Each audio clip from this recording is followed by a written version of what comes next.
The great obsidian chamber of the Cathar Imperium was a void given form, a place where the light of a captive star was broken into a million fractured truths across polished, night-dark walls.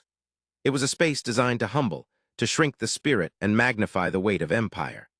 At its heart, a colossal dais of cooled magma held the throne of Imperator Vorlag, his multifaceted eyes gazing down upon the assembled council. His chitinous plates, the color of cooling embers, shifted with a barely contained impatience, the sound a soft, grating whisper in the profound silence. Below him, arrayed in a semicircle of descending importance, were the architects of Cathar Dominion, strategists, high priests, and emissaries from vassal worlds. There forms a diverse and unsettling menagerie of galactic life, all bound by the Imperium's unyielding grip. The air, thick with ozone and the faint, metallic scent of circulated atmosphere, crackled with unspoken fear. The topic of their gathering hung in that silence like a shroud. It was humanity. The reports from the Viridian sector are conclusive, Vorlag's voice resonated, a low, powerful hum that vibrated in the very stone of the chamber. The translator systems rendered it into 100 different languages simultaneously, a cascade of sterile, synthesized sound. The human colony is extinguished, their settlement, their infrastructure, their presence, erased. Our grand fleet performed its duty with unimpeachable efficiency. The Treaty of Elysian is broken, and with it, the illusion of human parity. A ripple of assent, a collection of clicks and subtle gestures, moved through the lower ranks. But on the upper tiers among the true powers, there was a stillness that was far more unnerving. Grand Strategist Zarthus, his slender frame draped in the gray robes of his office, did not move. His 4 primary eyes were fixed on the holographic starfield that swirled lazily in the center of the chamber, a representation of the Imperium's vast territory. One small, insignificant corner of that map, once marked with the glyph of a human treaty world, now pulsed with a faint, angry red. "Your magnificence is absolute, Imperator," Zarthus began, his own voice a dry rustle like sand skittering across glass. "The might of the Cathar is not in question. What is in question is the silence." Vorlag's massive head swiveled, the motion slow and deliberate, a predator focusing on a potential threat. "Silence? It is the silence of the grave strategist, the quiet of a foe realizing its own insignificance. They have lost a world, a foothold on the Orion arm. They posture and preen in their little corner of the galaxy, but when faced with true power, they cower. Their silence is fear." "I do not believe it is," Zarthus countered, the words sending a tremor of shock through the assembly. To contradict the Imperator so directly was a risk of monumental proportions. "We have monitored all their known comms frequencies since the strike. We have observed their fleet dispositions. There is no panic. There are no calls to arms, no impassioned speeches from their leaders broadcast across their networks. There is no rage. There is only order. A calm, structured, and complete cessation of all non-essential interstellar traffic. Their borders have not hardened. They have simply gone still. It is the stillness of a deep ocean before the tsunami, Imperator, not the stillness of a stagnant pond."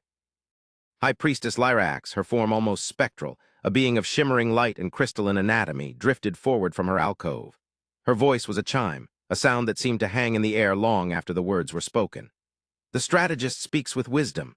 We have attempted to scry the emotional sphere of the human species, to taste their collective spirit as we have done with so many others. Where we expected a maelstrom of grief and fury, we find a wall. A smooth, featureless barrier of placid thought. It is not empty, it is contained, as if they have taken all their rage, all their pain, and locked it away behind a door of perfect, unassailable logic. This is not the reaction of a primitive species. Primitives lash out, they scream, they break. The humans are doing none of these things." Imperator Vorlag slammed one of his massive lower limbs onto the dais, the impact echoing like a thunderclap. The holographic starfield flickered. "Logic, they are creatures of pointless sentiment. We have studied their history, their art, their philosophies. They weep for fictional characters. They form irrational bonds with lesser animals. They memorialize their dead with stone markers as if the rock could hold a spirit. They are a chaotic, emotional mess, held together by fragile, self-serving alliances. Their strength is a myth, a fantasy they tell themselves. We have called their bluff and they have folded. This containment you speak of is paralysis, the shock of a lesser being finally understanding its place." But Zarthus was unbowed. He had spent cycles studying the humans, reading the dry, factual reports from Cathar observers who had watched them from afar for generations. He had seen patterns that Vorlag in his arrogance had dismissed. The humans did not expand like a virus as the Cathar did, consuming and converting. They expanded like a gardener, tending, cultivating, studying. They did not conquer, they integrated. And when they fought in their own savage internal histories, their wars were not just for territory, but for ideas. They would burn their own cities to the ground to defend a principle. This was a concept the Cathar, whose entire existence was predicated on pragmatic acquisition, could not truly grasp. "Imperator," Zarthus said, his tone respectful but firm. "We judge their sentiment as a weakness. I have come to believe it is the armor that shields a core of something far harder. We assumed their focus on the individual was a flaw that would prevent collective action. I now suspect it is the source of their most terrifying strength. Every single human believes they are the protagonist of a grand story. When you threaten one of them, you threaten the narrative of them all. You have not merely broken a treaty. You have, in their eyes, introduced a villain into their epic. And their stories have taught them, above all else, that the villain must be dealt with, not in a fit of passion, but with deliberate narrative certainty."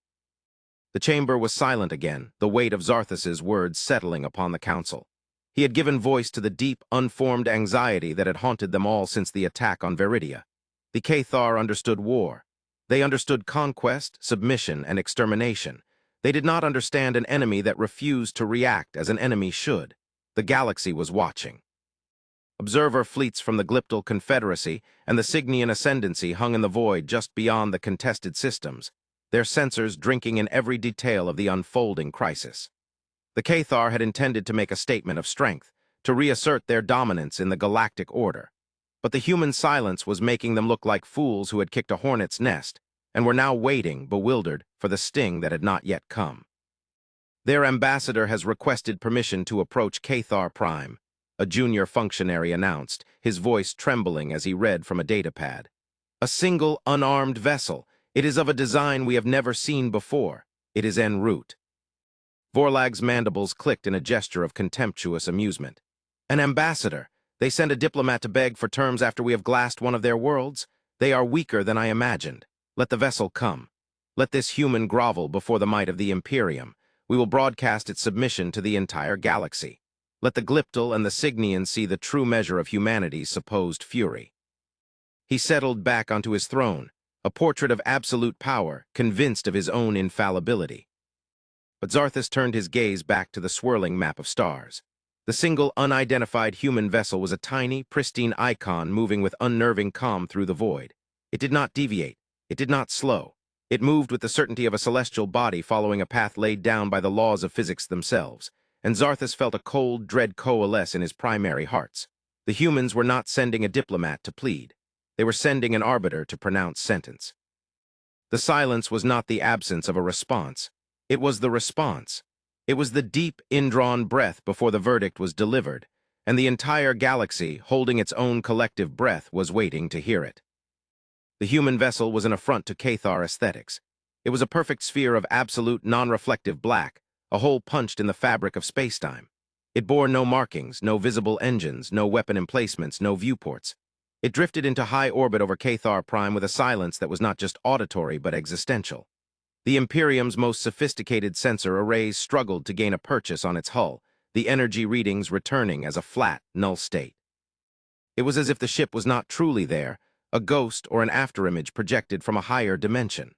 A flotilla of Cathar warships, each one a jagged mountain of gunmetal and military pride, surrounded the sphere, their immense size and obvious power made to look clumsy and primitive by the sheer, simple perfection of the object they escorted. The shuttle that detached from the sphere was of the same design, a smaller orb of pure black that descended through the acrid, rust-colored atmosphere of the Cathar homeworld. It landed in the center of the Grand Plaza of Submission, a vast, open space before the Imperial spire designed for the humiliation of conquered foes. An honor guard of the Imperator's finest warriors, the Crimson Chiton, stood in rigid formation, their energy lances humming, their armor polished to a mirror sheen. They were a vision of military might, a wall of disciplined lethality. When a ramp extended from the shuttle, it was not an armored soldier or a stern-faced admiral who emerged. It was a single, small figure, clad in a simple, dark gray uniform that seemed to absorb the harsh light of the Cathar sun. The being was bipedal, soft-skinned, and impossibly fragile in appearance. It was a human female. She carried no weapon, no staff of office, no ceremonial object. She walked down the ramp with a steady, unhurried gait, her eyes, the color of a terrestrial sky, taking in the assembled spectacle with an expression that was neither fear nor arrogance. It was an expression of profound, almost weary appraisal. This was Ambassador Evelyn Reed. Escorted by the towering Crimson Chiton guards, she was brought into the obsidian chamber. The scale of the room, designed to intimidate, seemed to have no effect on her. She walked to the center of the floor before the dais, her small form a stark contrast to the colossal, menacing figure of Imperator Vorlag on his throne. The entire council watched, their multifaceted eyes drinking in every detail of this strange, soft creature who represented a species that should be broken and begging. "You are the human ambassador," Vorlag's voice boomed, the translators giving it a metallic, condescending edge. "You come to our seat of power, to the heart of our Imperium. I trust you are here to offer your species unconditional surrender and to plead for what little mercy we may be inclined to show you." Evelyn Reed met his gaze without flinching. Her head tilted slightly, a gesture of mild curiosity.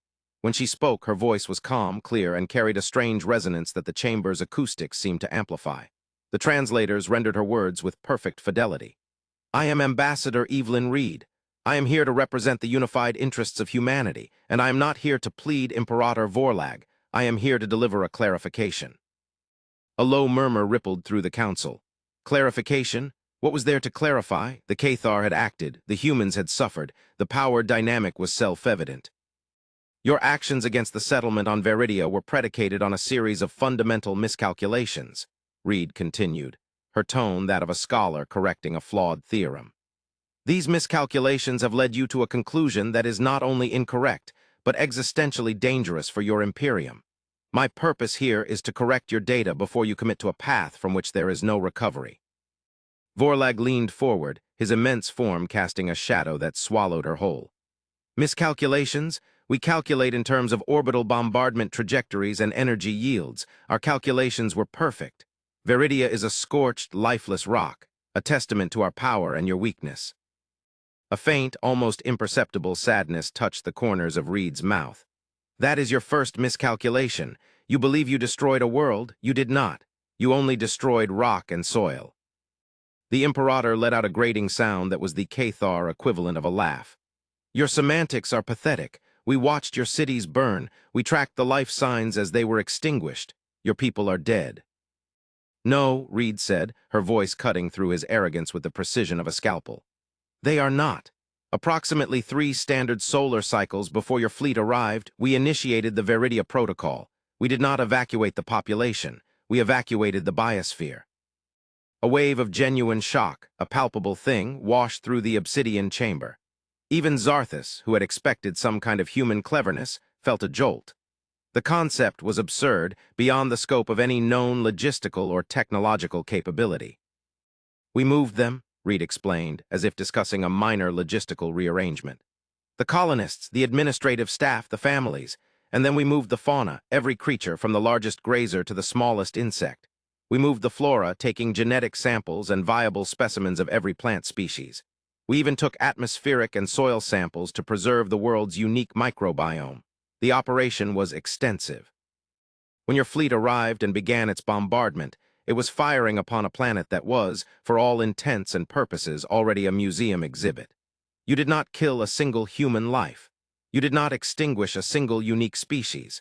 You merely performed a rather dramatic and unscheduled geological survey." The silence that followed was absolute. The assembled Cathar, beings of immense power and galactic influence, were collectively stunned into immobility. The sheer, mind-breaking scale of what she was describing was impossible. To move a few million colonists was a gargantuan task. To move an entire ecosystem, it was the work of gods. Zarthus felt his thoughts reeling. The stillness, the lack of panic, it all made a horrifying kind of sense now. The humans had not been paralyzed by fear. They had been busy with a project of such audacious scope that it defied the imagination. They had treated the Cathar's ultimate act of aggression as a predictable environmental hazard to be managed. "You lie," Vorlag hissed, but the conviction in his voice was gone, replaced by a thread of dawning horror. "Such a feat is not possible. The energy requirements, the transport capacity, no species possesses such technology." That is your second miscalculation, Reed said, her calm unwavering. You assessed our technological capabilities based on the civilian and exploratory vessels you saw on your borders. You mistook our tools for our limits. You have never seen a human vessel built for a singular, dedicated purpose. You have never understood that for us, technology is not merely a means of conquest, but a means of preservation. We value life, Imperator, not just our own, all of it. The treaty you broke was not just a political document. To us, it was a promise to the sanctity of life in that sector. When you decided to violate it, you became a threat not to our territory, but to our most fundamental ethical principle. She paused, letting the weight of her words settle into the now terrified silence of the chamber. The observers from the Glyptal and Cygnian fleets, watching via their long-range sensors, would be recording this. The entire galactic political landscape was being redrawn in this single, quiet conversation. This brings me to your third and most critical miscalculation, Reed continued, her gaze locking with Vorlag's. You saw our sentimentality, our art, our grief, and you judged it as weakness. You were wrong. It is the engine of our resolve. You believe we are not a warrior race. That is true. We are not. We are a race of engineers, of poets, of scientists, of parents. But you have forgotten what a species like that will do when it is threatened. When you threaten a warrior, they will fight you. When you threaten an engineer, they will build a machine to dismantle you. When you threaten a poet, they will write an ending for you. When you threaten a parent, they will burn the universe down to protect what they love. And you, she said, her voice dropping to a near whisper, yet carrying more weight than all of Vorlag's roars, have threatened all of them at once. You have seen our compassion and called it a flaw. You will now learn that our compassion is a furnace. It is what fuels the part of us you have mistaken for fury. It is not rage you should fear, Imperator. It is our absolute, unshakable, and logically derived certainty. The human ambassador fell silent. She had not raised her voice. She had not issued a single threat. She had simply laid out a series of facts, and with them she had systematically dismantled the entire foundation of the Cathar Imperium's worldview. They were not the apex predators of the galaxy. They were children playing with fire who had just stumbled into the workshop of a master clockmaker, and they had just broken his favorite timepiece. Zarthus looked at the human, this small, unassuming creature, and for the first time he understood. The Cathar word for fury was a hot, explosive thing, a supernova of rage. The human word, he now realized, meant something else entirely. It was the calm, cold, and irresistible force of a glacier. It did not scream. It did not burn. It simply moved forward and ground mountains into dust. Imperator Vorlag, for the first time in his long, conquering life, felt a sensation that was entirely alien to him. It was not anger. It was not defiance. It was the cold, hollow dread of a being that has just realized it is standing on a precipice in the dark and has heard the rocks beginning to crumble beneath its feet. He had expected a plea for mercy. Instead, he had been given a lecture on his own obsolescence. So you come here with empty boasts of impossible technology and twisted philosophies, Vorlag finally managed, his voice strained, forcing a mockery he no longer felt. What is your purpose? To what end is this clarification? Do you intend to declare war? Is your grand fleet hiding behind your phantom ship? War, Ambassador Reed's expression was one of genuine surprise, as if the concept was quaintly archaic. War is a chaotic and inefficient method of resolving conflict. It is a tool for those who lack the imagination for a more precise solution. We are not here to declare war. War is a conversation. We are past that point. I'm here to inform you of the consequences that have already been set in motion. She made a subtle gesture with one hand, and a section of the perfect black shuttlecraft outside, visible on the chamber's external monitors, shimmered. A device emerged, not a weapon, but a complex antenna array that pulsed with a soft, white light. As I said, Reed continued, her voice now imbued with an immense final gravity, you have violated a core principle, the principle of coexistence. Your actions have demonstrated that you are a causality risk entity. Your continued, unrestricted interaction with the galactic community presents a statistically unacceptable danger to the integrity of interstellar stability. Therefore, a correction is required. You speak in riddles, human, Zarthus interjected, his voice tight with apprehension. What correction? It is not a punishment, Reed said, turning her gaze to the grand strategist, and for the first time he saw a flicker of something akin to sympathy in her eyes. It is a quarantine. A species that cannot respect the borders of others must be given borders it cannot cross. The device on my shuttle is a resonance anchor. It is one of many. At this moment, a series of quantum-entangled nodes are being positioned at the gravitational edges of your home system. In the holographic star field in the center of the chamber, a series of new icons appeared, blinking into existence around the Cathar system. They formed a perfect spherical cage. We call it a causality isolation field, Reed explained. It does not destroy, it does not harm, it simply separates. Once activated, the spacetime within the field will be folded in on itself. To you within the field, nothing will appear to have changed. Your sun will shine, your planets will orbit, but for the rest of the universe, this entire solar system will cease to be accessible. No signal will pass in or out. No ship will be able to cross the boundary. You will be removed from the galactic equation, an island universe of your own making. The full, horrifying scope of the human response finally dawned on the Council. It was not annihilation. It was not conquest. It was erasure, a sentence of cosmic solitary confinement. For a species as expansionist and proud as the Cathar, whose entire identity was built on dominion and their place at the center of the galaxy, it was a fate worse than death. To be forgotten, to be rendered irrelevant, to scream into a void that would not even register their existence. You cannot, High Priestess Lyrax whispered, her shimmering form flickering with distress. To sever a people from the cosmic whole, it is a damnation of the soul. The soul is a concept we respect deeply, Reed replied softly. That is why we are preserving yours unharmed where they can no longer cause harm to others. You will have your empire, Imperator Vorlag. You will be the absolute ruler of everything you can see. It is simply that the scope of your vision will be permanently limited. Vorlag surged to his feet, his massive form radiating a fury that was now real, born of terror and humiliation. You would imprison a species for a single justifiable strike? The galaxy will not permit this. The Glyptal, the Signians, they will see this as an act of aggression. The galaxy watched you break a treaty without provocation, Reed stated, her voice as level as a placid lake. They watched you annihilate what you believe to be a defenseless civilian population, and now they are watching us deliver a consequence that is proportionate, bloodless, and absolute. They are not seeing an act of aggression, Imperator. They are seeing the establishment of a new precedent. They are learning, as you are, that peace in this galaxy is not a suggestion. It is a law. And like all laws, it has an enforcement mechanism. She looked around the chamber at the stunned and horrified faces of the Cathar elite. The field will be fully active in one of your standard rotations. My vessel has permission to leave. I suggest you do not attempt to interfere with it. My purpose here is concluded. With that, she turned her back on the Imperator, the ultimate gesture of dismissal, and began to walk with that same steady, unhurried pace back towards the chamber's entrance. The Crimson Chiton Guards, paragons of Cathar discipline, stood frozen, their lances inert in their hands. They had orders to guard an ambassador, not a living judgment. They did not know what to do.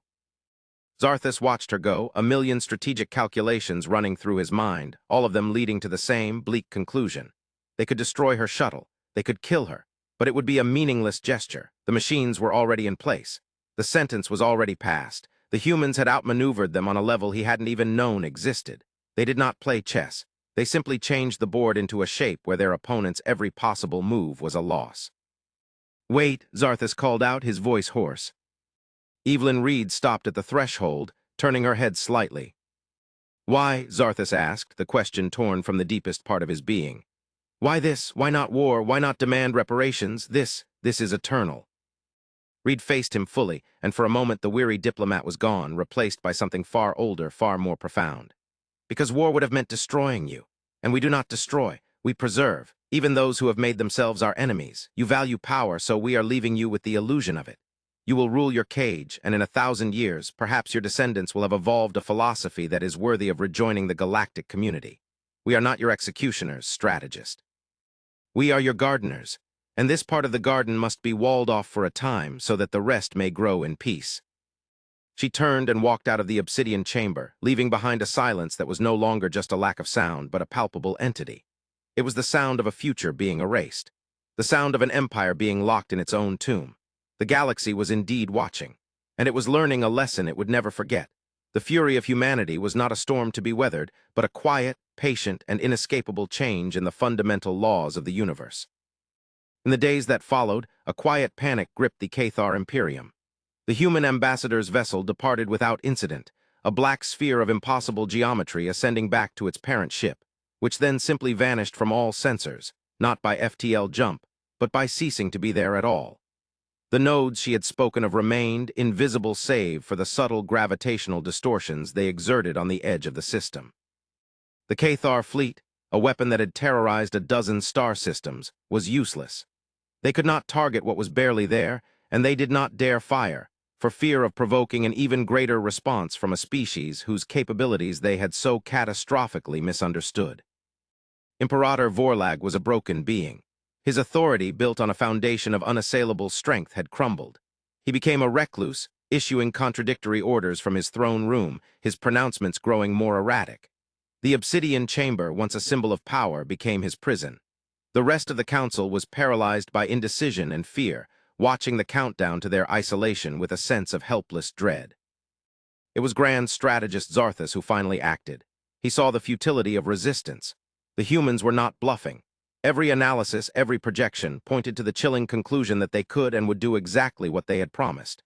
The only path forward was not to fight the cage, but to understand the reasons for its construction. He convened a secret meeting with the few council members whose minds had not been shattered by fear or denial, including the chastened High Priestess Lyrax. "We have been given a choice," Zarthus told them, his voice low and urgent in the hidden chamber far from the Imperator's paranoid gaze. "We can spend eternity raging at the walls of our prison, or we can use the time we have been given to understand why they were built." The human did not speak of hate. She spoke of principle, of balance, of causality. These are not the words of a conqueror, they are the words of a teacher. "They have damned us," one of the older lords hissed, his carapace trembling. "No," Zarthus countered. "They have judged us, and they have found us wanting, but the sentence is not death, it is study. They have given us a single, solitary subject to contemplate ourselves, our pride, our arrogance, the flaws in our philosophy that led us to this moment." His words, spoken with the calm logic that was his hallmark, began to penetrate the fear. He was not offering them false hope of escape, but a new kind of purpose. Survival was no longer about conquest, but about introspection. Before the final activation of the field, Zarthus, acting with the quiet support of the military and the priesthood, stripped Vorlag of his power, confining him to the spire that had been his symbol of dominance. Zarthus did not take the title of Imperator. He became the arbiter of the path, a title that reflected their new reality. He sent one final, desperate message into the void, directed at the coordinates of the vanished human ship. It was not a plea for mercy. It was a request for knowledge. "We were wrong," the message stated, stripped of all Cathar posturing. "We accept the consequence, but we ask for the tools to understand the lesson. If we are to be isolated, grant us the means to learn why. Share with us the philosophies you hold so dear. Help us find the path back, however long it may take." They received no reply. The appointed hour came. There was no flash of light, no cataclysmic event. For the Cathar on their homeworld and its colonies, nothing changed. The sun continued to shine. The stars in their sky looked the same, but for the rest of the galaxy, the Cathar system simply vanished. The observer fleets of the Glyptal and the Cygnians saw the star wink out of existence on their long-range scanners, the space it once occupied now a patch of unnervingly perfect, empty void. The causality isolation field was active. On board the human diplomatic vessel, now drifting in the silent depths of interstellar space, Ambassador Evelyn Reed watched the final sensor readings. The field was stable. The quarantine was perfect. Her mission was a success. She stood on the bridge, a space as minimalist and serene as the ship's exterior, looking at a holographic display of the now empty sector. Her communications officer turned to her. "Ma'am, we monitored a final transmission from the Cathar homeworld before the field went active. It was from the one they called Zarthus. He was asking for our books, our philosophies. He was asking for a teacher." Reed considered this for a long moment, her expression unreadable. "Did we reply?" "No, Ambassador. As per protocol, no direct contact is to be made once the quarantine is established." "Protocol is a guideline, not a gospel," Reed said softly. She walked over to a terminal and keyed in a complex series of commands. "The field is designed to be absolute, but it has a single, one-way informational gate, a sort of message-in-a-bottle system.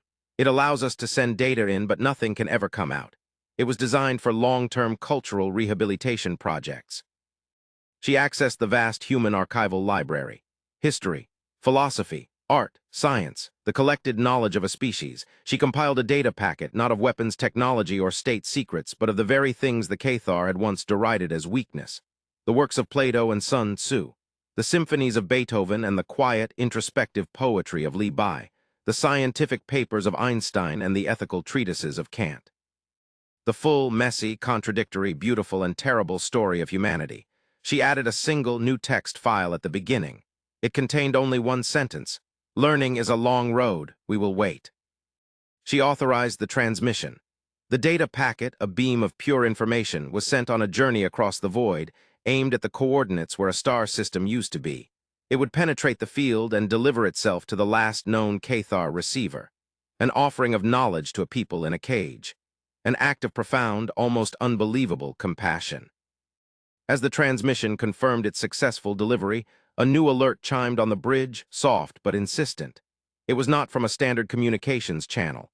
It was a passive sensor reading, an anomaly flagged by the ship's deep space reality analysis engine. The same engine that allowed for the construction of the causality field. "Ambassador," the sensor chief said, his voice hushed with awe and confusion. "You need to see this. The quarantine field, its activation has caused a resonance echo, a sympathetic vibration on a quantum level. We're picking up a signal that was masked by the background noise of normal spacetime. It's old, impossibly old." On the main viewer, a complex waveform appeared. It was not random noise.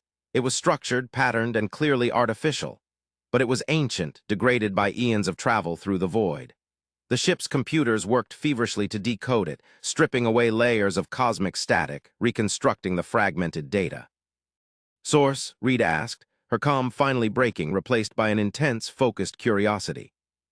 "Unknown, ma'am. The signal is omnidirectional. It's not coming from anywhere. It's just here everywhere, as if it's embedded in the fabric of the universe itself. And it's not a signal, it's a palimpsest, a message recorded over and over again across billions of years." The chief's face was pale. "We've managed to translate a core fragment. It's a warning." The decoded text scrolled across the screen, stark and terrifying in its simplicity. "They consume the light. They feed on causality. A silence between the stars. Do not answer, do not broadcast, do not build. The only sanctuary is the dark. The only hope is to be unseen. They are the great." The message ended there, the final word lost to entropy. The bridge was silent. The conflict with the Cathar, an event that had just reshaped galactic politics, suddenly felt infinitesimally small. A squabble between children in the shadow of a looming cosmic horror. Evelyn Reed stared at the fragmented warning, and 1,000 disparate pieces of human history and policy clicked into place. Their slow, careful expansion. Their obsession with preservation. Their development of technologies that could hide worlds and manipulate the very laws of physics. Their deep-seated cultural instinct that the universe was a dark forest, and that making too much noise was a fatal mistake. It wasn't paranoia. It was an inherited memory. A race-deep intuition of a threat so vast, so fundamental, that it had shaped their entire evolution. The Cathar had called them weak, sentimental, and illogical. The truth was far more terrifying. Humanity was a species that had, on some subconscious level, always known it was at war. Not with other empires, not for territory or resources, but a war for the right to exist at all, against an enemy they had never seen, an enemy that fed on the very act of being seen. The fury they had unleashed upon the Cathar was not fury at all. It was a test. A field exercise of a weapon and a philosophy designed for a much greater conflict. It was a demonstration, not just for the galaxy, but for themselves, to see if they were ready. Ready for the day the silence between the stars finally noticed them. "Set a course for Sol," Reed said, her voice a quiet command that cut through the heavy silence. "Recall all diplomatic missions. It's time to bring everyone home. The first chapter is over." The black sphere turned, not a single light marring its perfect, dark surface. It prepared to fold space to return to the heart of human territory, carrying a message that would change everything. The peace had failed. The pact had collapsed. But the true fury of humanity had not yet even begun to be unleashed. It was being held in reserve, a silent, patient, and terrible weapon, waiting for the real enemy to emerge from the endless dark. And as the ship vanished, the galaxy, which had just learned to fear humanity's justice, had no idea that it would soon need to pray for its protection.